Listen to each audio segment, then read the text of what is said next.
Well, there you go. Those are the poll results that our studio audience voted with. Here in the studio in Toronto, pretty evenly split, 49-51% on does religion cause violence. So, got to talk about it a little bit more, and we've got just the guest for that.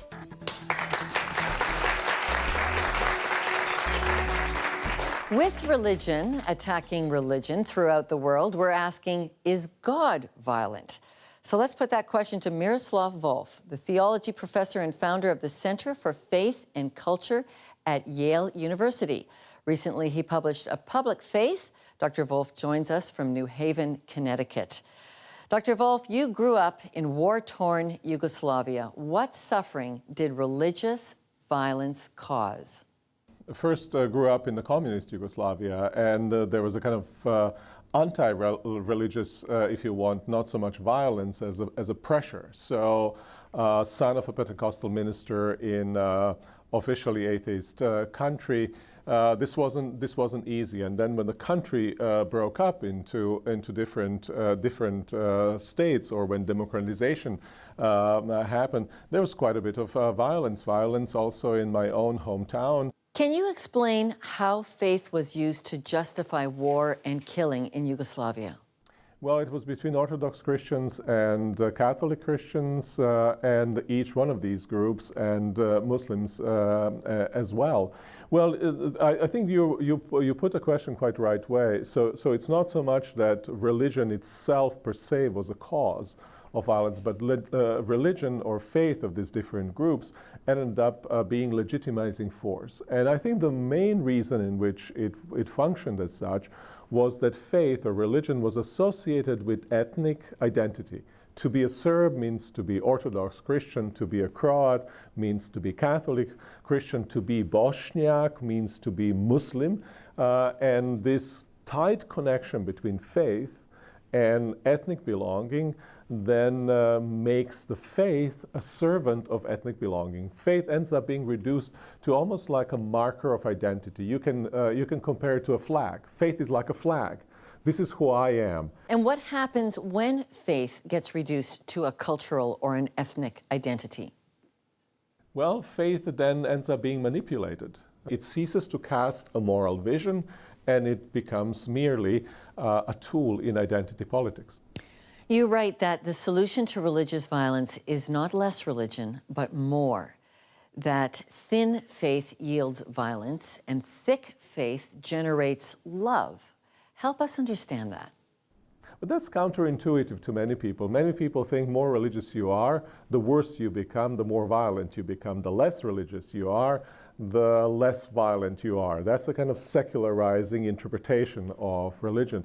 I think it's exactly the other way around. Certainly when it comes to the character of the Christian faith, it is if you are steep deep in the sources of faith, if you act as Jesus would act, if you make the character of this, by all accounts, extraordinary person, Jesus Christ, your own guide, you're likely to follow his teaching, you're likely to follow his example.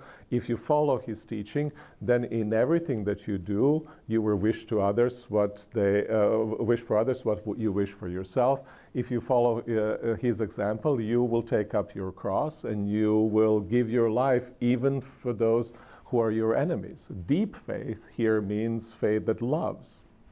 But there is the argument that because God needed blood, he must be violent. Why was the blood of Christ on the cross necessary? If you understand the death on the cross as God is angry and God needs somebody to be sacrificed in order to appease God's anger, then clearly you have a notion of an angry God against sin. But I don't think this is authentic Christian faith at all. Apostle Paul never writes that God had to reconcile himself to us, or God had to be reconciled to us. It's the other way around. We had to be reconciled to God, which is to say that God, out of love, sent God's own Son for salvation. It's God taking upon God's own self what would rightfully fall unto sinful humanity. which is to say, cross then ends up being example, not how you need to punish somebody who has sinned, but rather how forgiveness is enacted. And then Jesus' words on the cross, forgive them, for they know not what they are doing. Those words are then fundamental to the reading of the cross. Cross is God saying, forgive them, for they know not what they are doing. But doesn't the Bible say that the blood of Christ was necessary to forgive sins, and God required it? It was necessary because God didn't want to punish humanity. So God took the sin of the world on himself in a small way. I think this is what we all do when we forgive. When we forgive, what we do, instead of unleashing or instead of exercising right to retribution for what somebody has done against us, we simply let the injury rest upon ourselves, and we don't count the injury of that person against that person. I think that's exactly, in God's own way, what God has done on the cross. It's absolutely not a violent act. Dr. Volf, how do you interpret the violence in the book of Revelation? Revelation does use violent language. And I think my reading of what happens at the end is that at the end, there will be a world of love. But there can be no world of love if sin, if evil, is not excluded from it.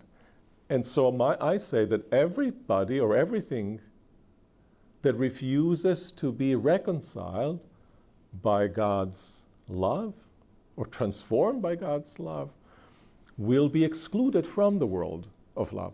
Then what is the solution going to be for religious violence? The solution to religious violence is deepening our religious convictions, deepening my religious conviction as a Christian, namely aligning my life with Christ's, who said, love your neighbor, who said, do unto others as you wish them to do to you, who said, when somebody strikes you on one cheek, turn the other, who said, forgive as you have been forgiven in Christ.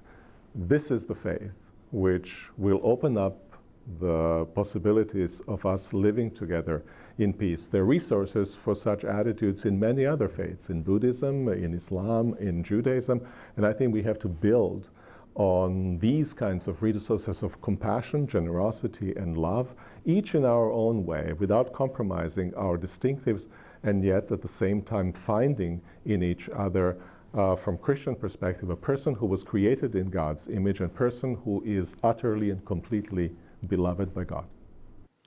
Dr. Miroslav Volf at the Yale Center for Faith and Public Life, thank you for joining us. You're most welcome. Stay tuned. I'm going to give some final thoughts on violent faith.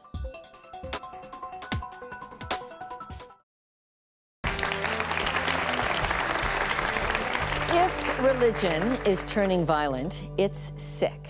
You may not like this conclusion we reached in the last interview, that neither the character of Christian faith nor its most fundamental convictions are violence-inducing. That is understood only when someone goes deeper with Christian truths. So investigate how that conclusion could be reached and tell us what you think. And also investigate this. If you are a person of faith, no matter what faith, we need to do some of what we saw modeled here on the set today. Islam and Christianity sitting side by side discussing how are we going to make a better tomorrow? How are we going to take down the tensions between our different faiths and work for peace? Today's interviews are also able to be watched again on the website. We value your comments and input. Write to us on email, Facebook, or Twitter, or through Canada Post at 250 Front Street West, Toronto, Ontario, M5V 3G5. Send us your feedback on today's program. Call the viewer feedback line. We'd love to know your thoughts on today's episode. For all of us at Context TV, I'm Lorna Dueck. Thanks for watching.